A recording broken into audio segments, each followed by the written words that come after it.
Greetings, YouTube. It's been a little bit since I made it in my last video. I've actually been on vacation. Just got back yesterday. Went to Denver, Colorado to hang out and decompress for a few days. I got the chance to go to the Denver Broncos and Houston Texans preseason game. It was actually my first NFL game. Awesome experience to be in a stadium and just to feel that energy and electricity. It was amazing. Got to see Peyton Manning play an entire half. I was only expecting like one set of downs, but he played the entire first half, and the Broncos ended up losing by 1 point at the end of the game. Also got to see Joe Rogan do his stand-up. That was my first Death Squad show, and it was freaking hilarious. I've listened to his podcast a lot. Didn't understand if it was gonna be more like spoken word or comedy, but it was like total comedy all the way through. Him and Tony Hinchcliffe were there. Tony Hinchcliffe killed as well.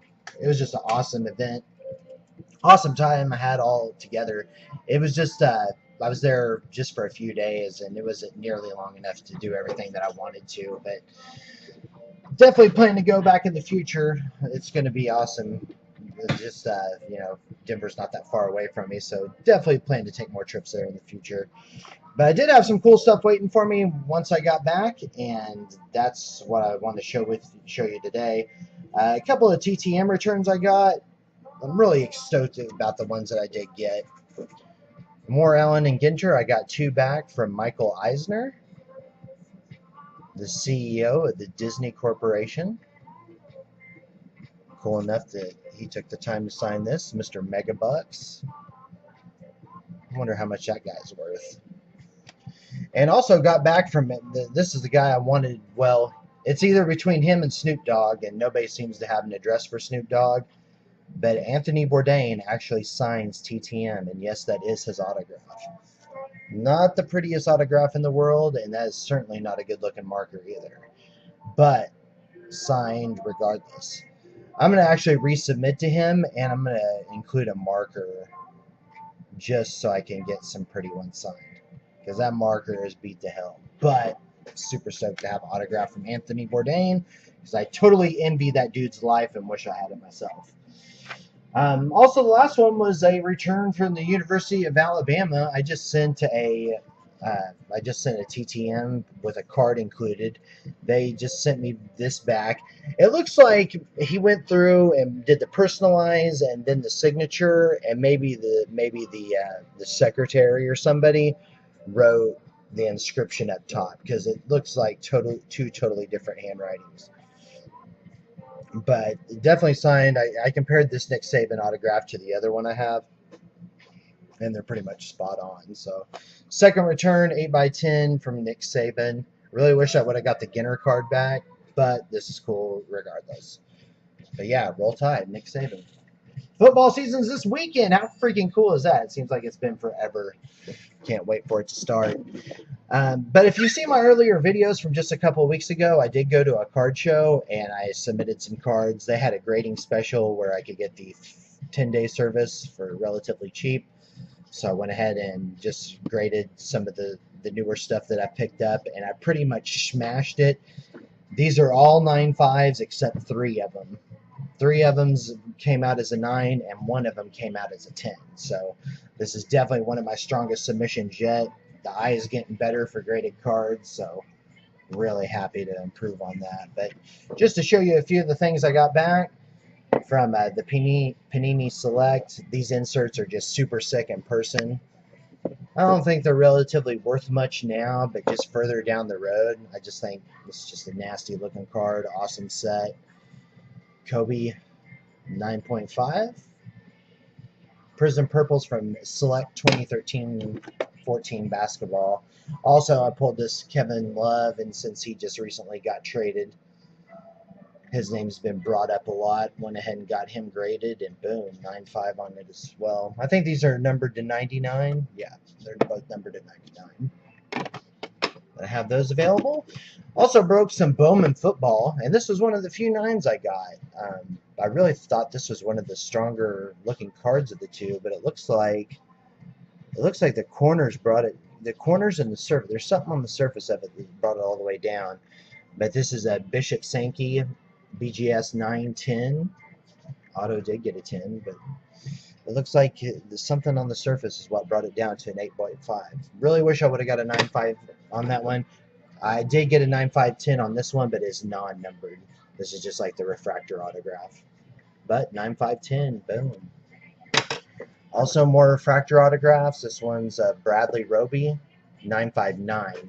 So there's a small streak right there on the end. You can see, you barely see it. They mark that as a 9. So 9.59 on the Bradley Roby. This is a strong card right here. Andre Williams, red refractor to 25, 9.510. Pretty sweet. And also James White, refractor autograph, 9.510. So yeah, those Bowman Chrome, or Bowman whatever this is, yeah, Bowman Chrome, they definitely grade out high. Just, you know, make sure they're nice and crisp and clean, and pretty much got a 9.510 guaranteed. This one shouldn't count as a 9 because this is the same 9 that I've had. I just cracked the case, resubmitted it, trying to see if I could get it to come up, but it actually got the same score as last time. 9s all the way around, so 9.5 on the edges. So those guys up there at Beckett definitely have a good eye for these cards. But yeah, definitely a 9 all the way around. So still the same card, 9.10, same Ronda. That is available for anyone looking. For those who remember, I just completed my my Brown 2 auto set, and in the auction that I got, it was with that Brown 2 GSP auto, there was a set. It was a part of a lot of cards. And in this card was his rookie card, which is a gold border UFC round 1, George St. Pierre versus Caro Parisian. Now, I've always been told that these cards are hard, like very rare to find them in good condition, that there was a lot of chipping and problems with the cards, like even coming out of the packs. So when I got this card and started looking at it, it was crisp and clean. And I was like, well, I might as well go ahead and check the population report. And looking at 21 of the cards that have been graded, after I checked it just today, there's now only 2 of these cards that graded 9.5. 2 out of 21 cards that have been graded, and this is one of them that has got a 9.5. So I would consider this definitely one of the worthy 1 of 2 9.5s that exist at the GSP rookie card. So this in itself is a big card too. This I just recently, like Global Break Day, I broke a box of Finest 13. Nothing too crazy in it except this. And almost, if you get a Finest 13 Octo, it's almost a lock for a 9.5. So Johnny Bones Jones Mad Octo 3 of 8, 9.5. I think I got some more. Yeah. And this is the first Finest 13, the one that I probably wanted the most, because I collect Khabib, 8 of 8. Was really had my heart set on getting a 9.5 on this one, but it came back 9. It got 9s all the way around, except the centering got a 9.5. But these cards are almost always a lock for 9.5s, because I got the Cub Swanson. This is the second 9.5 I have, so I have 2 9.5s of this now. And I also have 2 of these now, too. And they're both 9.5s. These cards are a lock for 9.5s almost. They're just crisp and clean, and they just grade out really high for some reason. And just to finish off some obscure cards, I noticed that this guy doesn't have very many autographs. Tommy Dreamer, WWE Heritage 3. And this card was just crisp and clean. I got this on ComC for next to nothing. And boom, 9.510. 2008 is when this was from. But 9.5s all the way around. 9.510 with Tommy Dreamer. And he has very few autographs. That's cool to have that card. And another guy that I've been collecting a lot of, and I wanted to see if I could get, I wasn't for sure how these cards would grade out, but Bert Kreischer, a very underrated comedian. I'm reading his book right now, Stories of a Perpetual Man-Child. Fucking hilarious. If you like storytellers, you like comedians that, just tell stories instead of punchlines and stuff like that, He's awesome at telling stories. I can just sit there and listen to him talk forever. But Bert Kreischer, freaking hilarious guy. The movie Van Wilder is loosely based on his life story in college. Pretty crazy guy. But yeah, I submitted this one. It was crisp and clean. I've seen a bunch of these autos that were streaky, but this was the strongest auto of the bunch. And boom, I got a 9.510 on this. So I was like, sweet.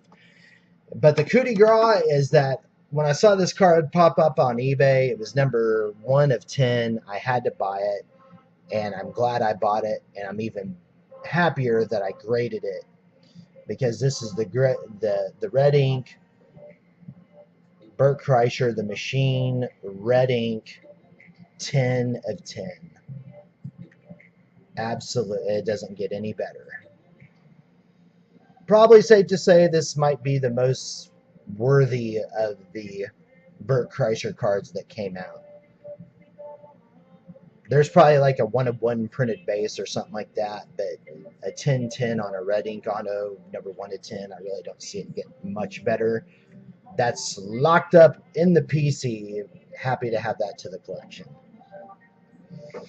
But yeah, a bunch of this stuff is going to be for trade. Lots of the slabs, mostly the football stuff, and maybe a little bit of that basketball as well too. It's all going to be available for trade, for sale. So if you see anything you like, definitely give me a shout on Twitter, twitter.com/mastertrifecta, or just simply comment on this video. But thanks for watching. Make sure to subscribe, like, and comment. Take it easy, guys. Peace.